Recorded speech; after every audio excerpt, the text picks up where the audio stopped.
What we take in affects our capacity to think. And there are many people, because of the way they eat, they have unbalanced minds. And they are leaders in the church. I'm not talking about the Baptists. I'm not talking about the Anglicans. Who am I talking about? Seventh-day Adventists. And a man or a woman with an unbalanced mind will make unbalanced decisions. Ellen White, our prophet in these last days, said, God allowed the eating of meat in order to shorten people's lives. Counsels on Dads and Fools, page 148, paragraph 3, she writes, of the Israelites in the wilderness, you won't believe this statement, listen carefully.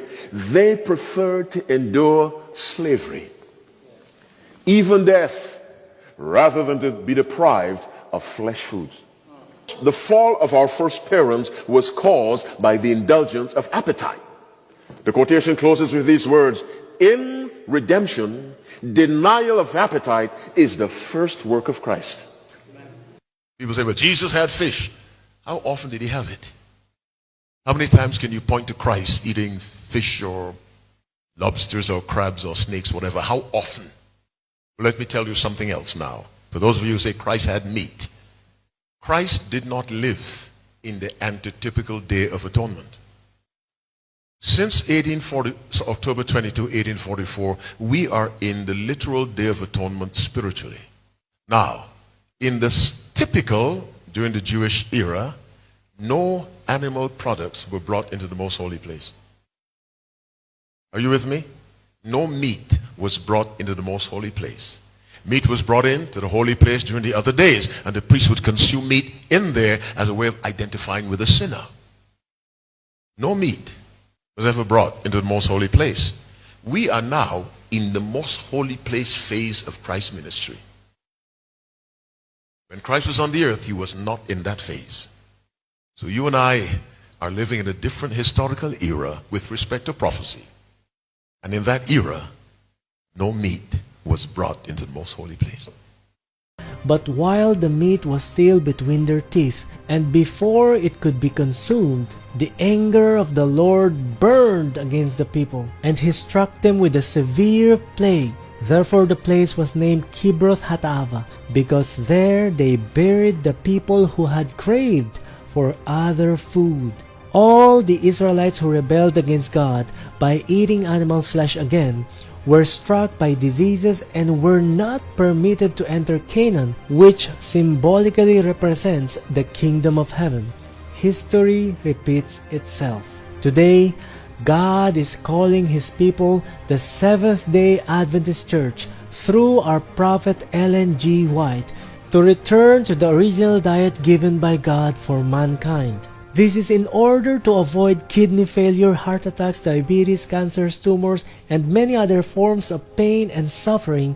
It is to prevent us from destroying God's temple, our bodies, so that God will not destroy us and we can enter the kingdom of heaven. Ellen G. White, the Prophet of God, Counsels on Diet and Foods, page 380. Among those who are waiting for the coming of the Lord, meat eating will eventually be done away. Flesh will cease to form a part of their diet. We should ever keep this end in view and endeavor to work steadily toward it.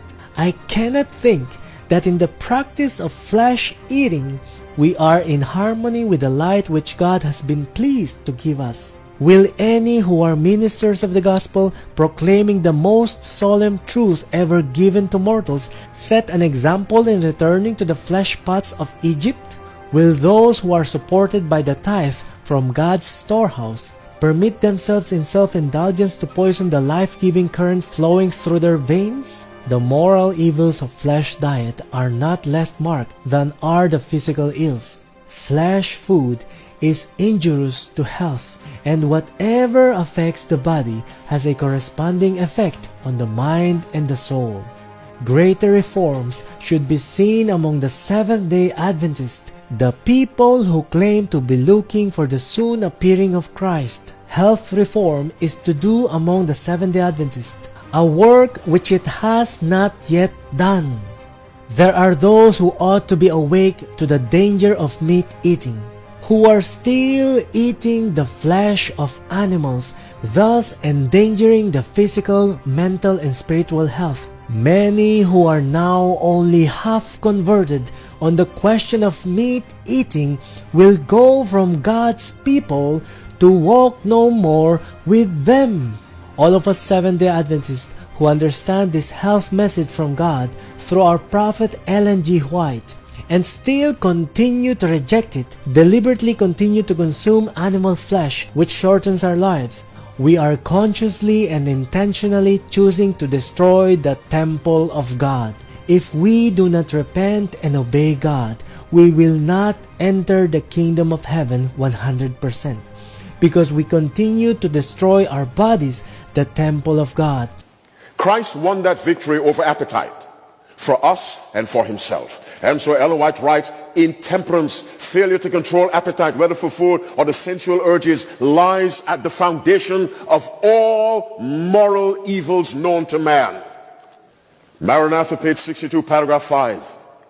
The controlling power of appetite will prove the ruin of thousands who, if they had conquered on this point, would have had the moral power to gain the victory over every other temptation.